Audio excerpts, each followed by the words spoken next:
For the first time since qualifying for the 2022 World Cup, the U.S. men's national team is back in action for a friendly against Morocco. Morocco's a pretty solid team. They are a World Cup caliber team, and they're going to give the U.S. men's national team a test, and they're going to allow Greg Berhalter to test a few things out, and we still have a few things to test out ahead of the World Cup.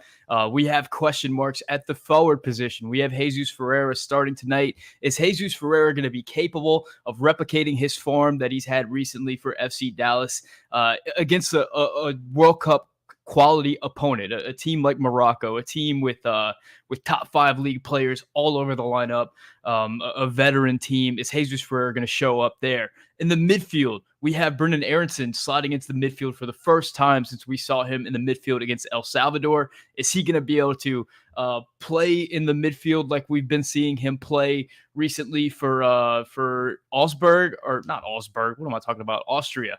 RB Salzburg.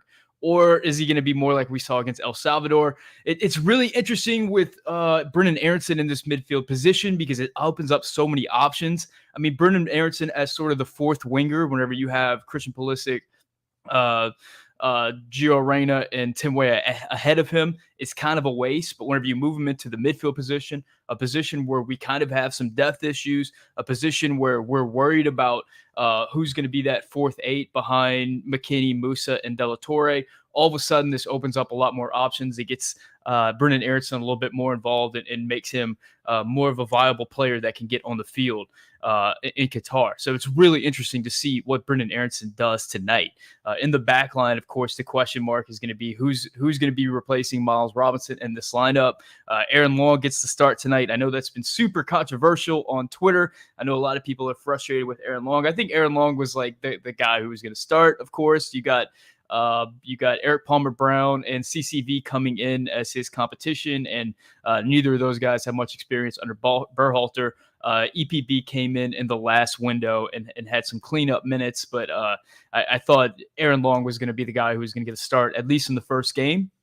Now, is he going to be able to do a fairly decent Miles Robinson impression? And more importantly, as we move forward, is one of those other guys, EPB or CCV, going to be able to beat him out for that center back position? Speaking of fullbacks, we've got some interesting question marks there. Looks like Reggie Cannon is going to get the start tonight at the fullback over Yedlin. Was not super impressed with Yedlin throughout World Cup qualifying, but he is that veteran presence there. Not going to add too much to the game, but not going to make too many colossal mistakes either. So interesting to see what Reggie Cannon brings to the mix. I know he's been playing sort of a right center back and a 3-man back line over for Boavista lately. Even whenever he was playing fullback regularly, I was never super impressed by his ability to get forward. He's not going to be like Anthony Robinson or Serginho Dest kind of dominating the attack from that fullback position. He's going to be a bit more reserved. So how does his play, being a bit more reserved, impact that midfield? Whereas before, when Serginho Dest was playing midfield and we had Dest and we had Robinson, both those guys like to get forward, and that means that the midfielders like Musa, like Adams, like McKennie often had to sit back and kind of cover for those guys. If Reggie Cannon's playing a little bit further back, does that open things up for somebody like Brenden Aaronson to get forward? I see Jake from It's Called Soccer saying 4-2-3-1 with Aaronson as an advanced center mid. And I see a lot of people kind of positing that as a possibility. I know, you know, the 4-3-3 and the 4-2-3-1 is not super different, depending on the phase of the game and kind of just where players line up. The question is, like, how advanced is Aaronson going to be?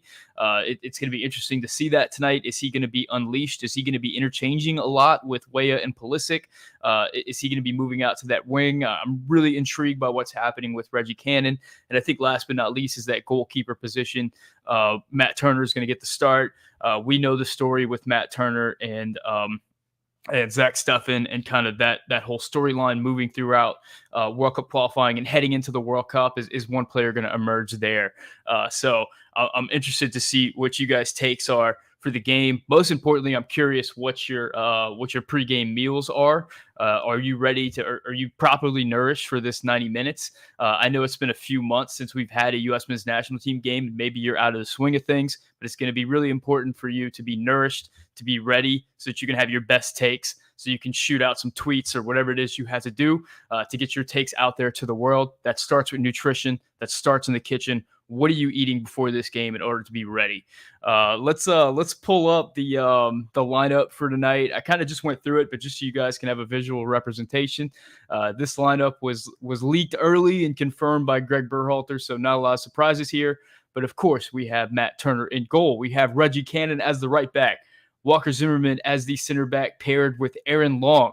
Anthony Robinson, Jedi Robinson, is going to be that left back, as he's been just about every minute of possible competition for the U.S. men's national team for the last couple of months. Same can be said for Tyler Adams. Brennan Aronson and Yunus Musa get the start at the 8 positions. Kind of an exciting midfield pairing there. Super excited, super intrigued by what we're going to see from Brennan Aronson tonight, how the team is going to play through that midfield. And then up top, we've got Tim Weah, the man who was, for my money, the most effective winger throughout World Cup qualifying. Had a rough season over in France, but kind of finished it strong with some goals and assists. We got the captain, Christian Pulisic, getting the armband back. How is his form going to be? World Cup qualifying, he was kind of up and down, finished strong, had some decent games for Chelsea down the stretch, but really had some rough finishes and kind of became persona non grata at Chelsea towards the end there. And, of course, Jesus Ferreira, the man who is the Mr. Right Now striker. How is he going to lead the line for the U.S. men's national team? Is he going to be able to score goals like we've seen him do recently for FC Dallas? Or is he going to be sort of the Jesus Ferreira that we saw throughout World Cup qualifying, where he was dropping in a lot more, not being that man leading the line and not putting away the chances whenever he come to him? Super excited for Jesus Ferreira. But before we go any further, it's time to jump into the comment section and talk about what you guys are up to. Let's see. Kevin Paulette says, Sam, how are you? I'm doing all right. I don't know if you guys can hear it, but I got a little something in my throat. I feel like I got a cold coming on or something, or maybe I've just been talking for too long. But either way, I'm a little bit worried about how I'm going to be moving forward. But for right now, I think I got 90 minutes in me, so I'm excited about that. John Johnstone, that's a name. That's a strong name. I mean, that's like a pilgrim name right there. That's impressive. John Johnstone says, we want Haji in all caps. I think he's very serious about that. I think we're going to see a lot of Haji Wright. I don't think we were going to see many players who were new to the national team starting in this game. CCV didn't get the start. EPB didn't get the start. Haji Wright's not getting the start. I think that was pretty expected. I think if we're going to see Haji Wright start a game, it's going to be a little bit later on. But I think these 4 games, we're going to get a big dose of Jesus Ferreira and kind of see what he's going to be heading into Qatar. And if he can be that guy that we need him to be, and if not, can Haji Wright do it? We'll see. But I don't expect Haji Wright to start the next game either. I think it's going to be a big dose of Jesus. Let's see. Expats Everywhere says it's 11:30 p.m. here. We're done eating. It's only, I guess that's liquor now. It's only liquor now. You guys are in Portugal, right? I think that's right. So it's 11:30 over there. I'm sure it's pretty late where Jake's at too. Yeah, that's rough. It is currently 5:30 here in Louisiana, so not a bad time. Throughout World Cup qualifying, the games were at like 9 o'clock. That was rough. I like a good prime time game. Josh UFO says, any predictions? I'm not so much worried about the outcome of the game as I am about like how the team plays and kind of how individual performances look in the context of the game, specifically how that midfield looks with Brennan Aronson in there and how Jesus Ferreira looks is the most important thing to me. But the U.S. has just been playing lights out on home soil, so I think we can get like let's say 2-1 USA. That is my prediction. Let's see. Xbox Everywhere says, our Porto guy, Reggie Cannon, greatest Cannon since Nick. I mean, that's super debatable. Nick Cannon's made a lot of interesting life choices.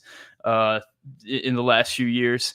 I mean, he's super successful, very wealthy guy, long way from Nickelodeon. So you can't take that away from Nick Cannon. I'm not sure how many other Cannons are out there. Wasn't there a goalkeeper in MLS named Cannon for a while? So maybe Reggie Cannon is the greatest Cannon since Nick, but I feel like there's other Cannons out there that we're not thinking about right now.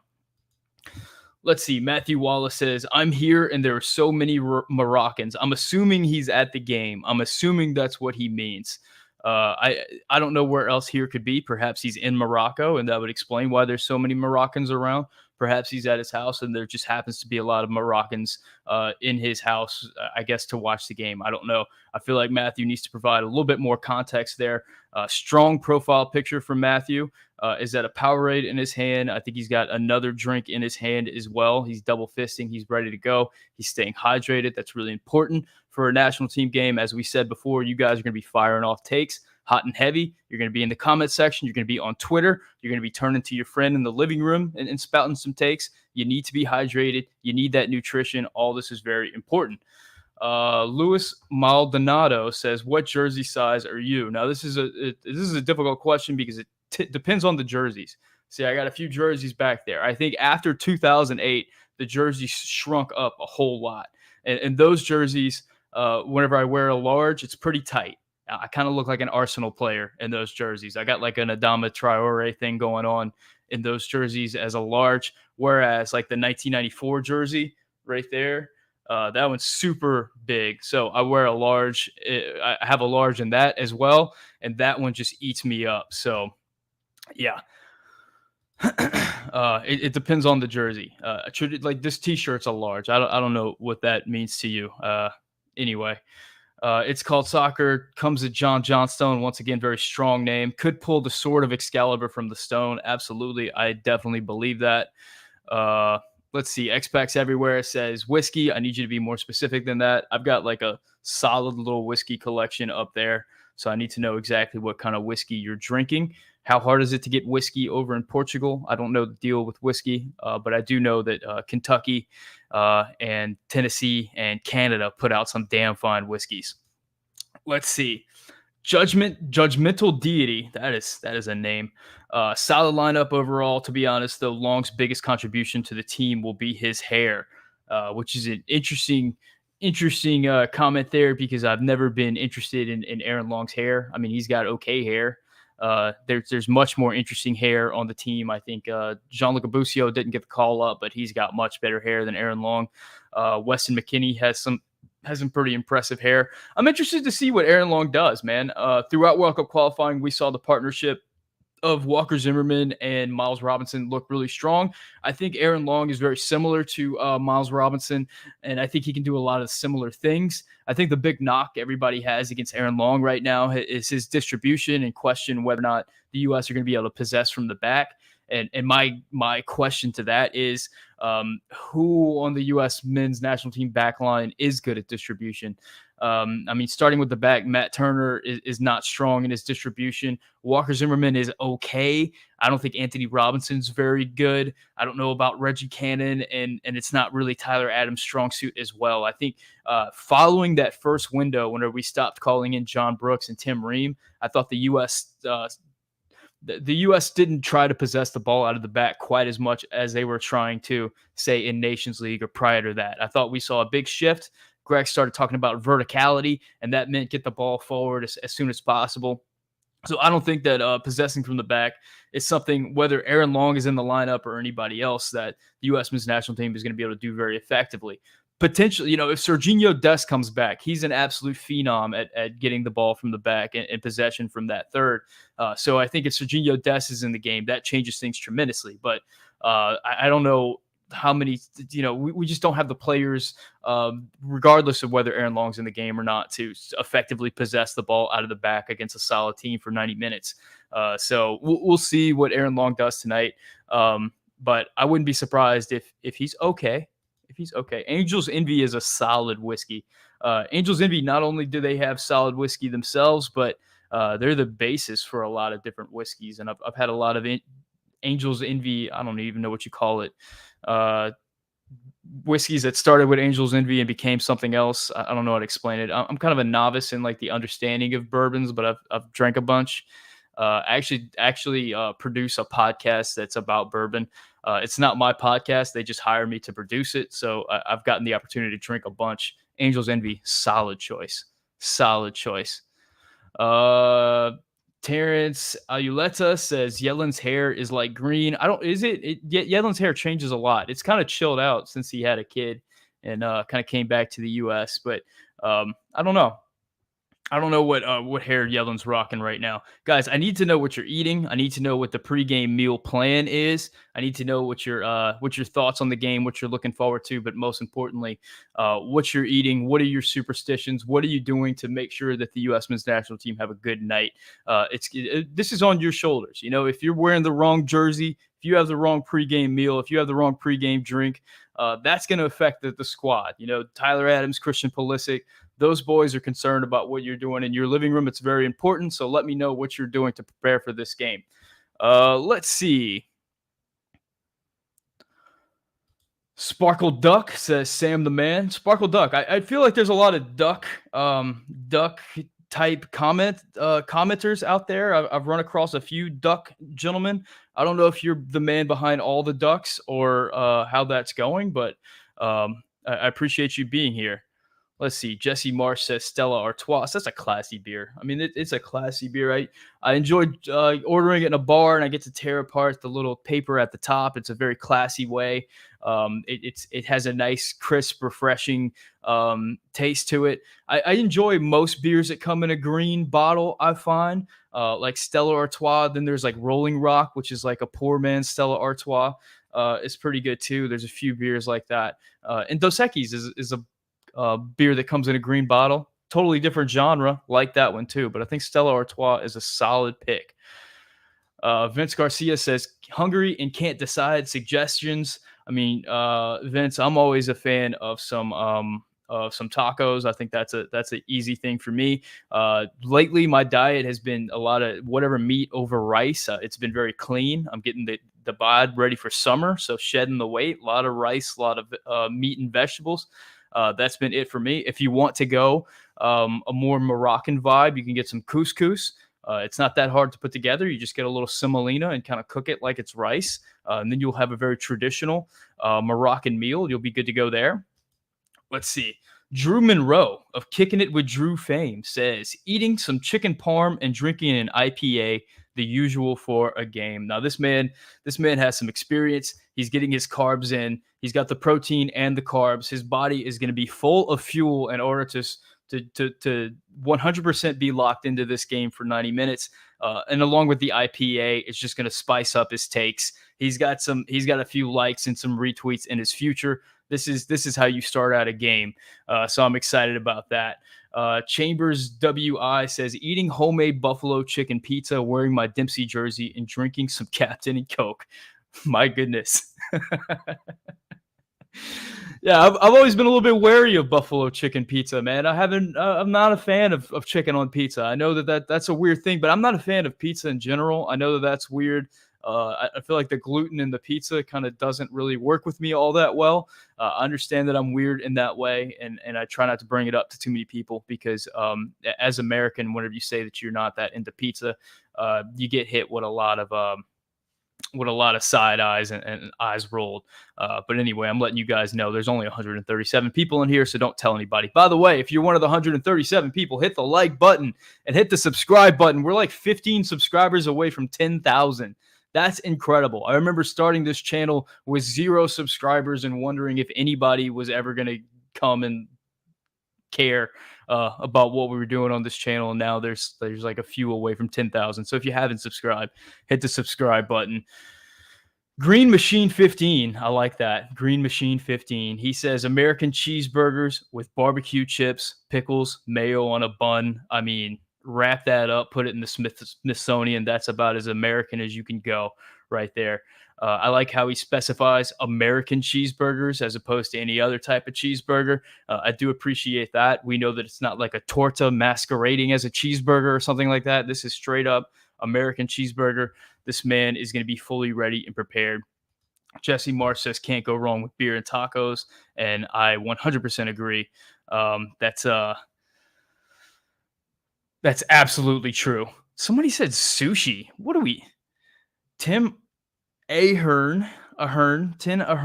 Tim Ahern says, eating sushi right now. What a time to be alive. Incredible. All right, guys, that's enough food. We got to talk about the game, boys. We got to talk about the game. So I want your food takes along with your game takes right now. What are you thinking about for this game? What are you worried about? Ace Lionel M says, "Did you watch the Argentina versus Italy match? And if so, what's your opinion on it?" I did watch the match. I watched that along with the Ukraine match. I had one on the laptop, had one on the TV. Most of the game I spent watching the Argentinian match because Messi was just doing special things out there. He looked like prime Messi over at Barcelona. Just tremendous to see him in action. It's always incredible in a team like Argentina that's just filled with international stars to see Messi rise above and still be just that much better than everybody else, and to see him just, I mean, and one mixtaping the Italian national team. Really nice. I mean, for somebody like myself who kind of grew up watching Lionel Messi at his prime, that game was a throwback and it was really nice. I enjoyed it. Let's see. Dan Jimenez says grilled chicken breast with melted cheddar cheese on a warm pretzel bun. I mean, that's a man of class right there. Let's see. Let's see. A lot of food takes, a lot of food takes, a lot of food takes. I love Derek Ritchie says vodka and boiled eggs. Derek Ritchie of the Straight Red Card podcast or video YouTube channel, Straight Red Card YouTube channel. I mean, that is a don't play around meal right there. I'm not sure I would join you in that, but yeah, that's an interesting one. Okay, I want to hear some takes on the game. What are your thoughts on the game? What are your thoughts? What are you most looking forward to seeing right now? We've got like 45 minutes till game time, so I'm curious what your takes are. Rogelio says, "What's up, Jake?" Ukraine's first goal was sublime, and yeah, Dan Cieslak, I very much agree. I mean, that was just like Route One football. But I mean, wherever you see it pulled off like that, and was that Yarmolenko scored that goal? I can't remember. But just a Route One chip and then a nice chip over the keeper. I mean, beautiful. I think Ukraine is everyone's second favorite team right now. Although that'll be a little bit awkward if they actually qualify for the World Cup and the U.S. has to play them. And I think I think that watching that Ukraine team, if you guys watch it today, you see the quality of teams in the World Cup. I mean, Ukraine is still struggling to make it to the World Cup.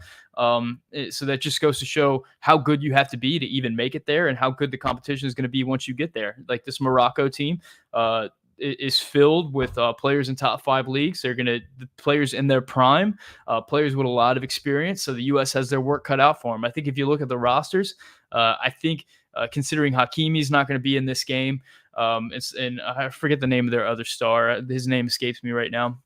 But since they're not going to be playing, and since they've got a little internal issues right now between the coach, because of the Hakeem Ziyech situation, I'm curious how that affects their squad. I know internal turmoil is just never good for any national team, and considering how much that's been in the news lately, I have a feeling that it's going to be impacting this team in this game tonight.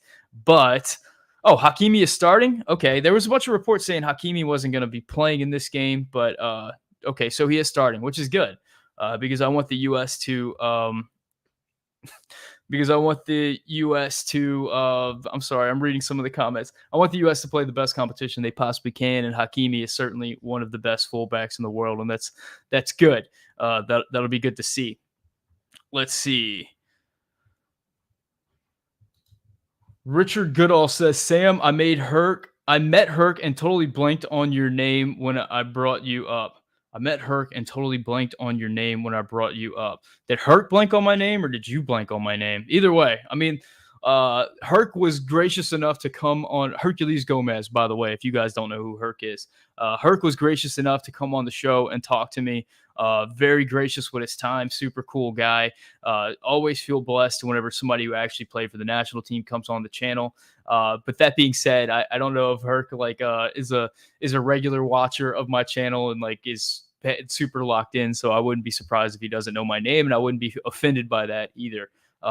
Always grateful for what he does for American soccer and for him giving so much of his time to not just me, but he's been on a bunch of other YouTube channels. So Herc is cool.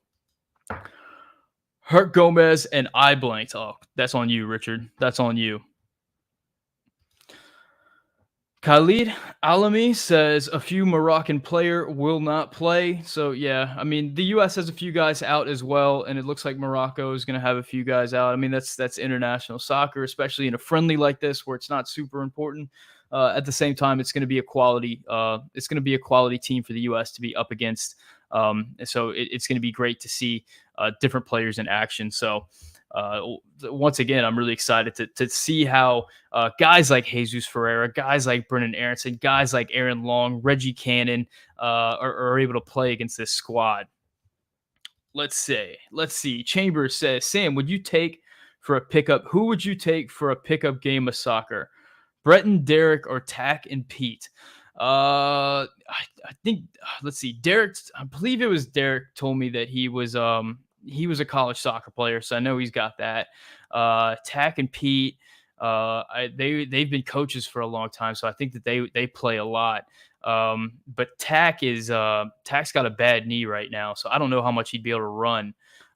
So it would be an interesting. I mean, the easy answer is to say Tack and Pete because they're a lot younger and have a feeling that they can run a little bit more. No disrespect to Brett and Derek. But at the same time, with Tack's bum knee, it would all be on Pete. So I don't. That seems like a little bit unfair. But I think I'm going to go with Tack and Pete. I think I'd go with Tack and Pete. I think that's just the way it's got to be. Anyway, Ramsey T says, our shit coach really affect a national team in a bad way. The Moroccan fans don't like, and also the players. He starts shit players and good players on the bench. Ramsey, I mean, if you didn't say that you were a Moroccan fan, I would have thought you were a U.S. fan. I mean, that seems to be just how everybody feels about their national team. Oh yeah, true. Yeah, Pete tore his ACL, so they're both bum right now. So I guess the straight red card guys are the ones who I would take.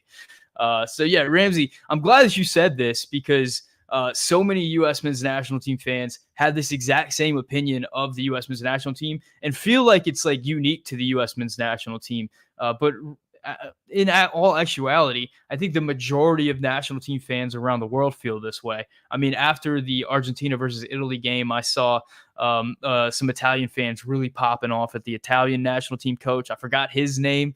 He's got that really nice gray hair that's like he's just Italian, well put together gentleman. But yeah, this is how most national team fans feel about their team. So I'm glad you said that. Let's see, Isco, the Spanish footballer, donates $1.99 and says CCV and P Brown on the bench while Long starts, clown emoji. Isco, I never expected either of those guys to start. They haven't been in camp for very long. I always expected, I mean, Greg kind of leans on experience whenever there's new players introduced. I have a feeling that by the end of camp, I mean, this is like a 2-week camp. So CCV and Eric Palmer Brown are going to have a lot of opportunity to impress. And potentially one of those guys walks away higher up in the depth chart than Aaron Long. I wouldn't be surprised by that at all. But as of right now, Aaron Long is the guy, and I think we'll see how he ends up playing tonight. My man, I am not going to read that username. Says, the amount of fans from Morocco are in the stadium as we speak. The amount of fans from Morocco are in the stadium as we speak. I think the gentleman is referencing what a lot of other people were saying, which is that there's a lot of Moroccan fans in the stadium, which is cool, man. There's so many expats in the United States. Yeah, Mancini. Thank you, boys. Mancini. Nice Italian name. He is Italian, right? Mancini. So appreciate that. Dude, it's so nice having doing live videos and having a comment section to recall names that you forget. Whenever I do a pre-recorded video, I have to stop and Google a name in order to remember it. You guys are just right here. very nice. Everybody should have a comment section that they can reference. Let's see. Matt Ortiz says, "What were your thoughts on Real Madrid and Liverpool final?" Well, here's a fun story about Real Madrid and Liverpool final. I actually had to work, so I was not able to watch that game. I was following it along on my phone, but kind of looking back at the replays, I mean, soccer's a weird sport, especially whenever you're in a single elimination game, man. It's all about who can find that finish. Generally, high level finals like that are not the greatest, most fun soccer in the world. They're not the most wide open games. They're very tactical, and it's kind of all about who can kind of sneak in a goal and who makes the mistake, who blinks first. And I think whenever you're playing against a team like Real Madrid, who have such great inform attackers, they only need one opportunity. And I think that's what we saw. I mean, if you play like a 7-game series, like it was the NBA, maybe Liverpool ends up winning, but Real Madrid pulled it out. So congratulations to the Spanish Giants. I always find it funny that like Real Madrid is upset whenever they talk about like Man City and PSG and teams like Newcastle who are state owned, that they're ruining football because of all the money that they bring in. It's like, well, you guys have been the Galacticos for like 100 years. You've been those teams. Now you're upset that there's teams that have more money than you. But anyway, Jesse Marsh says, "Sam, do you think I can be a good assistant coach to Greg? Not that I'll ever take that position." Jesse, I think you would be a terrible assistant coach to Greg because so many people would be calling for you to be the head coach. It'd be very distracting. I don't think it would be a good move at all. So I would say no. I think that would be a really bad idea. Ramsey T says, "Armin Harit can really change the game when he comes in. He's one to watch." And Ramsey, I think a lot of U.S. men's national team fans will be familiar with Amin Harit because our boy Matthew Hoppe and Amin Harit were teammates over at Schalke a few years ago. And in the game where Matthew Schalke kind of burst onto the scene for U.S. men's national team fans, the game where he had a hat trick, I think Amin Harit had all three of the assists, if not two of the assists. Very creative player. I think he's at Marseille right now. He got the move over to Marseille. Yeah, I'm familiar with Armin Harit, and I know what he can do, and I think that he added a lot of value to, or a lot of commas to Matthew Hoppe's contract. I think Matthew Hoppe needs to be thanking that gentleman every day, sending him a text saying, "Hey man, I appreciate what you've done for my career." But yeah, he's definitely one to watch. Let's see. Do you see Ace Lionel M says, "Do you see Malik Tillman having any playing time today?" We'll see. I mean, he just made his one-time switch, and I always thought coming into this that Tillman was going to be a camp player, that Greg was going to evaluate him throughout camp and throughout those games. I don't know if he gets any minutes tonight, especially considering Weston McKennie is thought to get 20 minutes, and you have Luca De La Torre on the bench as well, two guys who are going to be big contributors for the U.S. down the road. If Malik Tillman would be coming in as a 10 or an 8, depending on what nomenclature you're choosing to use about that position. Now, if Malik Tillman is coming in as a forward or some other position, maybe. Then again, if he's coming in as a forward, I think a lot more folks would prefer to see Haji Wright and kind of see what he can do. I don't know. I think Malik Tillman, if he's going to get a game for the U.S., is going to be a little bit further on down the road. I don't know if this Morocco game is quite the one to break him in. So I would be a little bit surprised if he gets any playing time today. That being said, it would be a good surprise.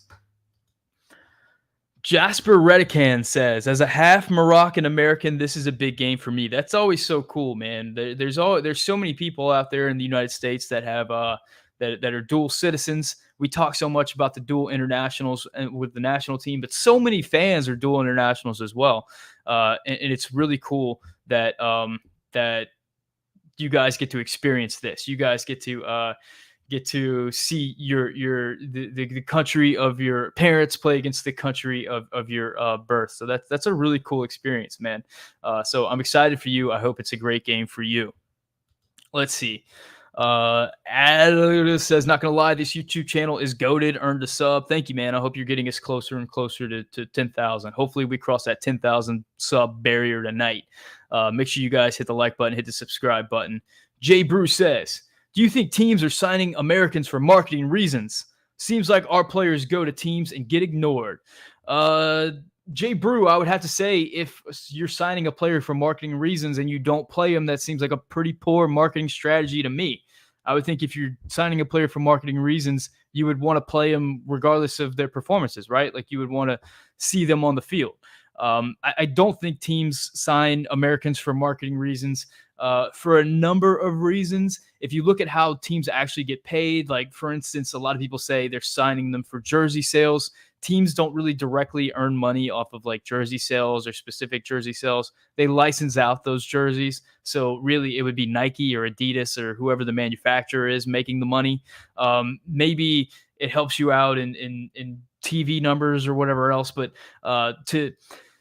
whenever you actually look at it from the business side and from the income side, the evidence that like one single player can impact your bottom line in a meaningful way is really difficult to show on paper and show in any meaningful way. So I always think that whenever people say that, they don't really understand the internal business side of how clubs actually make money. Clubs are, that's not really how they earn money, and it's not an effective strategy moving forward to earn money. So I don't think that that's a very intelligent argument. Let's see. Everything just jumped, boys. Let's see. Chambers says, Sam, do you have any guesses for out of left field World Cup roster contenders aside from Pomacall? Man, I don't think Pomacall's in the mix, boys. I think if he was going to get called in, it would have been in this camp. I don't think that too many more players are going to get opportunities to come in for this national team, assuming that there's no major injuries. And let's knock on wood, hoping that there's no major injuries. This is the second to last camp before the World Cup. And we're expecting the last camp before the World Cup to be that dress rehearsal with effectively the World Cup squad in that camp. So I don't expect any new players to be coming into the group. Like I said, unless there's some major injuries. The only people who aren't in the group who could potentially come back in are guys like Gio Reyna, guys like Chris Richards, guys who are out of this particular window but are going to be back in the national team. Woo. Spagnum 24, Matt Spag Gaming says, what do you want to learn about the USMNT tonight? I would like to learn about Jesus Ferreira. I would like to see if he can replicate his performances that he's been doing for FC Dallas for the national team tonight. That's the thing that I'm excited about. Well, what Jesus Ferreira are we going to get? Is he going to flow well? How's the ball going to be moving in that front three? Is he going to be able to, I mean, hopefully he goes out there and scores goals and kind of asserts himself and takes hold of that striker position and shows everyone that we don't have much to worry about, that Jesus is going to be the guy moving forward. But I think that's the number one thing that I care about seeing tonight. Number two being Brendan Aronson in the midfield. Very intriguing. Very intriguing, and to see a different style of midfielder in this midfield group. I mean, we've been having these like box-to-box two-way eights. Brendan Aronson has a little bit more attacking presence to his game, so seeing how that mixes in. I know Jake said earlier we might see more of like a 4-2-3-1 shape, potentially with Aronson on the field, with him just kind of being a little bit more forward. And I wouldn't be surprised to see that as well. So I'm excited to see that in the midfield. Those are the two things that I'm really excited to see for this game. Khalid Alimi says, which team are you supporting? Khalid, context clues, my guy. Context clues. Let's see.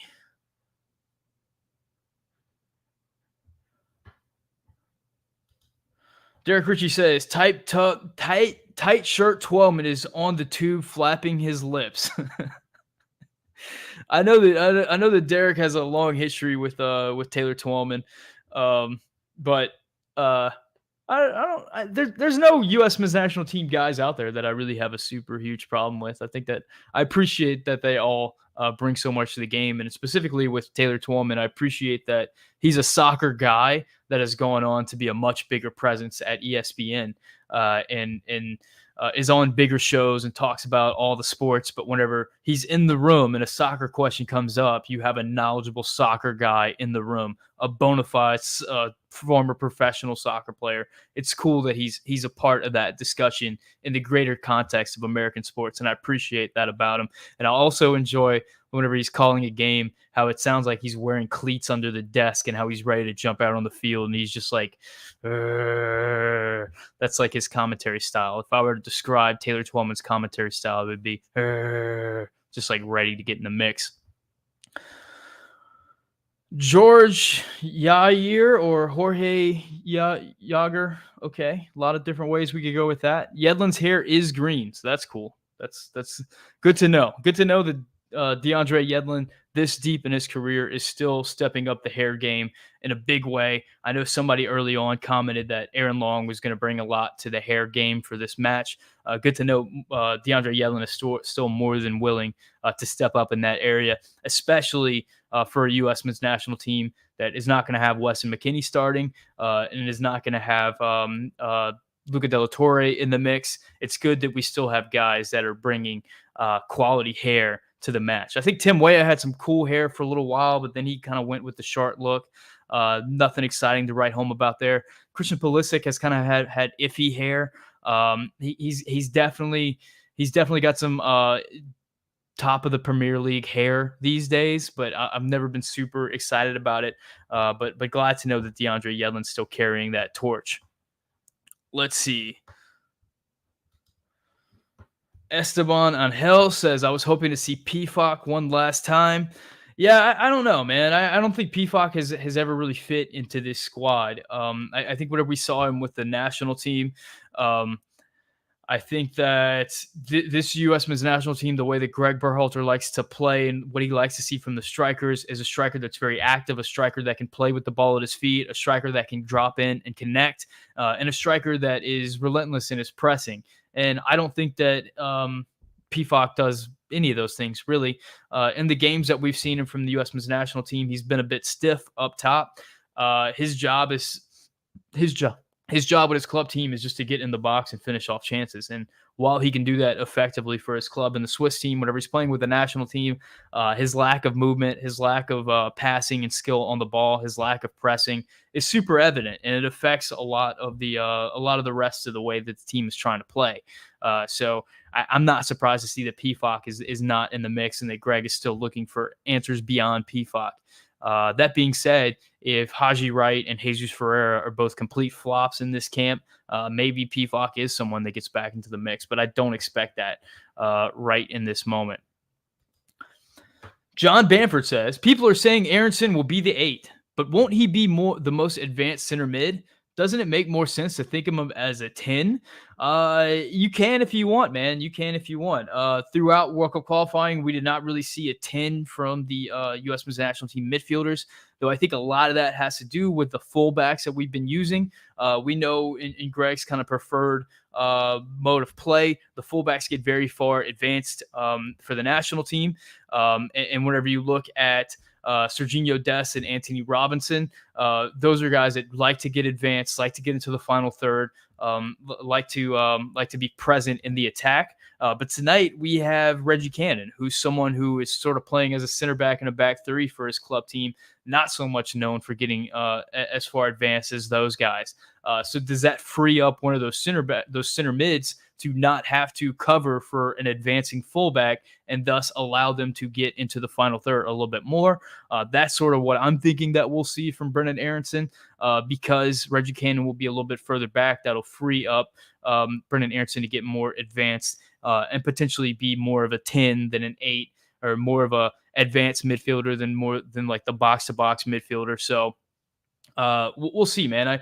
I don't like thinking of soccer in like rigid formations because teams there's so much interchange and so much moving around, and depending on the phase of game, maybe they're playing in this shape, and on defense they're playing in this shape, on the build up they're playing in this shape, in the attack they're playing in this shape.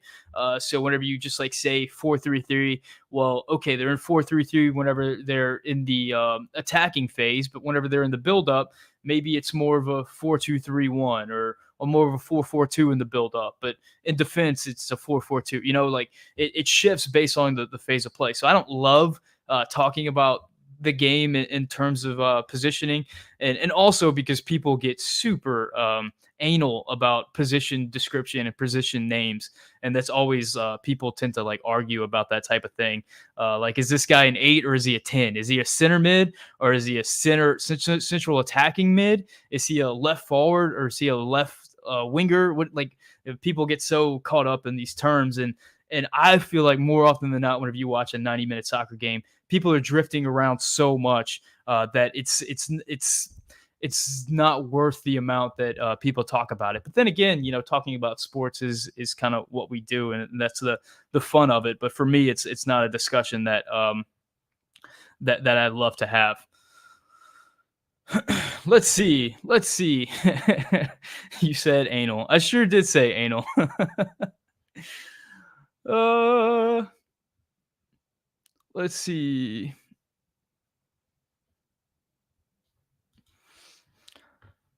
It's called soccer. Jake says, hard to tell with Greg. He could be interchanging with the front three, like Sam said, or he could be a true 8 with defensive responsibilities. Yeah, and that's like a big thing that I think we're all kind of keying in for tonight. How is the 8 going to be deployed with Aronson in there?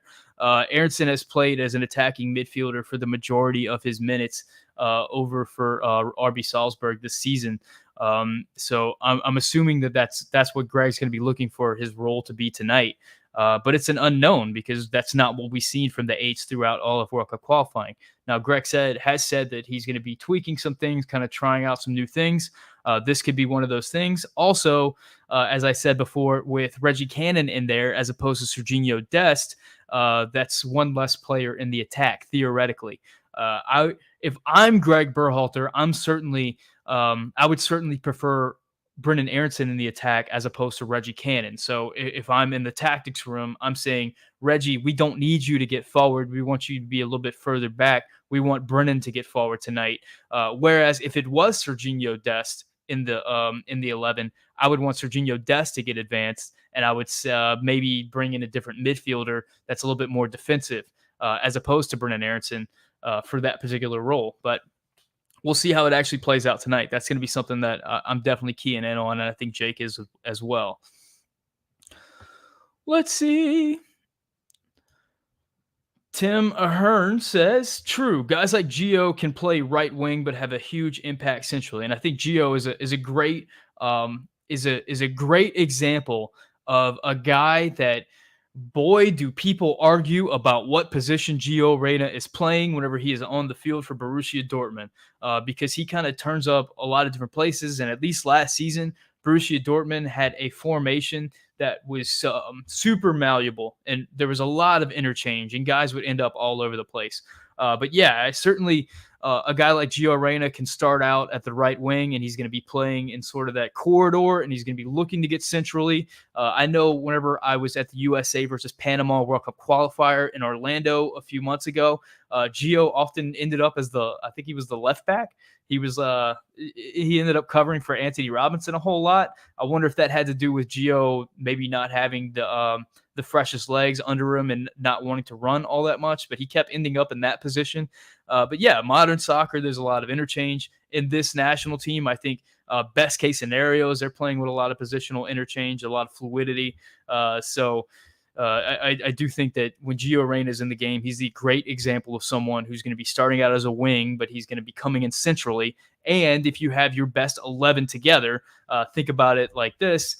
Gio Reyna starts out at the wing, comes in a little bit more centrally, and Serginho Dest as the right back gets forward, and he provides that width in the final third. And then maybe somebody like Yunus Musa, who's playing as the 8, will drop in and cover a little bit more for Serginho Dest. that's the type of movement that we saw.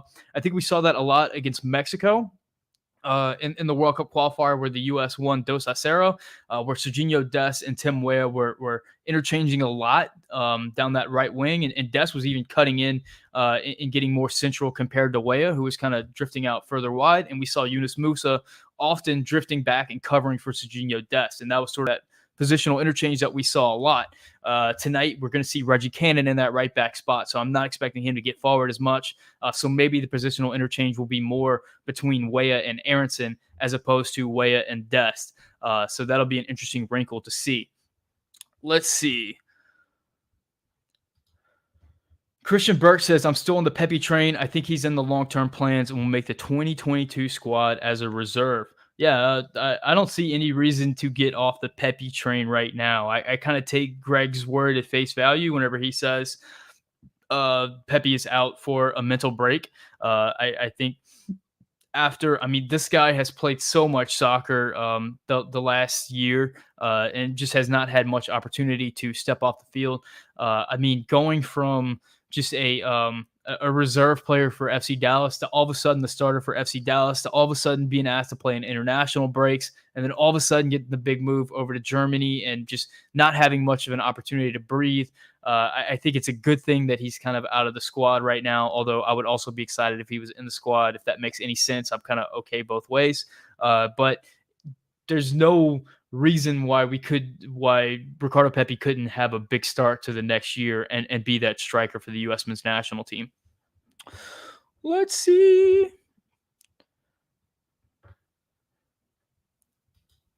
Derek Ritchie says, I'd love to see a 4-2-3-1 though. And yeah, I think we're going to see something very similar to a 4-2-3-1 tonight. I think we'll see that shape pretty often. I think we have seen that shape fairly regularly for the U.S. whenever the U.S. is in possession. It's just kind of morphed and drifted around. And sometimes that 2 was 2 center mids, and maybe that 3 was, could be a combination of like a center mid and a fullback or something else. It just kind of depends. But yeah, we'll see.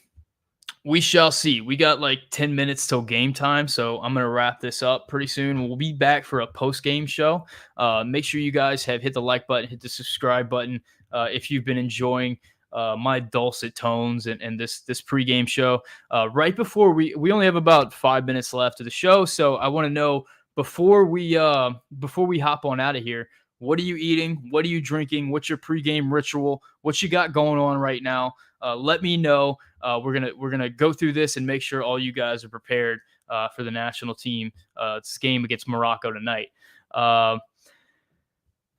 Gosh, Epicetus Casanova. How about we just call you Casanova? He's 19. I think a mental break will do well for him. I completely agree with that sentiment. Let's see. DJ Luster says, sorry, kind of late, but so this game is like a coin toss for you? I think it can be. I don't know. I don't know a whole lot about this Moroccan team and kind of what their mental state coming into this game is. I think that there's a lot of distractions on the Moroccan side with the Hakim Ziyech situation and just kind of hearing that the locker room's kind of been split apart on that and what are they hoping to accomplish with this game against the national team. This is a national team, a U.S. national team that's trying out a few different things and will be experimenting themselves. So I don't know exactly how this game's going to go. I think 2-1 for the U.S. is what I'm hoping for, and that's what I'll stick with. Let's see. Barca Media says, where do you see Gio Reyna playing in the World Cup? I think Gio Reyna is going to be a winger for this team in the World Cup. I know a lot of people want to see him move centrally. He didn't get a lot of minutes centrally for Dortmund this year. I think he played 2 games centrally for Dortmund, if I remember correctly. Though, like I said before, he has sort of a nebulous position. He kind of pops up all over the place. He certainly can play centrally, but I think he certainly will have a bigger impact for the U.S. men's national team as a winger in this way that we're playing right now. Though this game is going to be really interesting because we're going to see Brendan Aronson be in that center mid role, potentially playing a little bit more advanced, and that might give us an indication to how Gio Reyna might play in that role. But then again, if you have both Anthony Robinson and Serginho Dest as your starting fullbacks and you're getting forward, you can't expect for your central midfielder to be advancing too much in the midfield. So that would once again point to Gio Reyna playing as a winger. So that's sort of my thoughts on the situation right now. Until I see Greg Berhalter refer to Gio Reyna as a center mid, as soon as I see until I see him play him there, I'm going to assume that he's going to be playing where he's been playing. Casanova says taco burger with hatch green chili and green chili cheese fries. I mean, that is a solid. I have a Mexican restaurant across the street that has a very similar burger, and that is an absolutely tremendous burger. You're going to be absolutely fueled and ready to go for this game. I know that your post-game takes are going to be just as fiery hot as your pre-game takes. You're not going to be losing. You're not going to need for like a snack in the middle of the game. You're not going to be trying to figure out what to eat after the game. You're going to be 100% ready to go before, during, and after this game. Derek Ritchie says, vodka, Taco Bell, soft-boiled eggs. Recipe for a real tummy ache later, but I go hardcore. See, this is the exact opposite, I feel. This is a really rough stomach situation for Derek. Derek is putting himself in a really precarious position here. I don't think that Derek's going to have a post-game show, but if he is, there's a big potential for like a 15 to 20-minute wait after the game as Derek kind of figures out that stomach situation. Then again, I know Derek is a veteran, so potentially he already knows that his stomach can handle this. I know if I ate that, if that was my pregame meal, oh boy, the post-game show would be rough. It might be a little bit short, but that's Derek. Let's see. Jasper Redican says, double tasking homework, just had a Ruben wearing my 2014 Yellen jersey. It's game time. Man, Ruben is one of those things that I hear so much about, but in the South, we just don't have Rubens. Like in Louisiana, we have po' boys. Nobody messes with Rubens. Barely even know what that is. Kenneth Fault says, brisket, sausage, green beans, Shiner beer. Shiner beer, that's out of Austin, Texas, right? Quality beer. Really like Shiner. Good stuff. Brisket, sausage, double meat, and green beans. Those green beans are working overtime in your stomach to kind of clear out that system with what the brisket and the sausage are doing to it. I think that's another precarious situation there. Hopefully those green beans, I'm assuming that those aren't steamed green beans, by the way. I'm assuming that you did a little something to them green beans, a lot of butter in those green beans. So it's going to be a difficult nutritious situation for you there. But my hat's off to you. David Day says had salmon earlier. That's a nice, clean, nutritious, lean cut of fish right there. Casanova says with a Scottish style ale. I mean, that's very fancy. Congrats to you. Let's see. Jorge Yair says cold pizza all day IPA. I mean, that's just right out the that's just right out the American picture book right there. I mean, classic. Let's see. Kyle Hicks says stir fry with hamburger meat. I mean, it's a USA game. You got to throw that hamburger meat in there. That's what we do. That's what we do in America. We throw ground meat into whatever. That's what we do. Let's see. Francisco Sosa says Shiner is not out of Austin, Texas. Where's it out of? It's out of Texas, right? Not too far away from Austin. Let me know. Got to wrap this up, boys.